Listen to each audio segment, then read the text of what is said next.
ఒక దైవ సేవకుడు గొప్ప సంఘంలో బోధకుడు, దగ్గరగా చాలా మంది సంఘ విశ్వాసులు కలిగిన దైవ సేవకుడు మాట్లాడుతున్నాడు.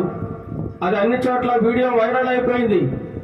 ఏమిటనగా ఆయన ప్రసంగంలో బోధిస్తూ ఉన్నాడు. ఓ సంఘ విశ్వాసులారా, మీకు ఒక కవర్ ఇస్తున్నాం.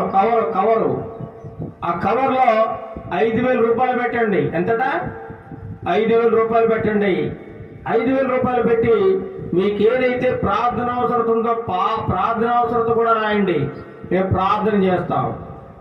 5,000 మాత్రం ఖచ్చితంగా ఇవ్వాలి. అప్పుడే దేవుడు మీకు స్వస్థత కలిగిస్తాడు. అప్పుడు మీకోసం ప్రార్థన చేస్తామని ఇలాంటి డబ్బు సంపాదించుకోవడానికి కొంతమంది బోధకులు బయలుదేరిపోయారు. కవర్లు ఇస్తా ఉన్నారు. ప్రతి సంఘంలో కూడా కవర్లు అంటే ఏంటి? ఇందులో డబ్బు పెట్టండి, మాకు డబ్బు ఇవ్వండి.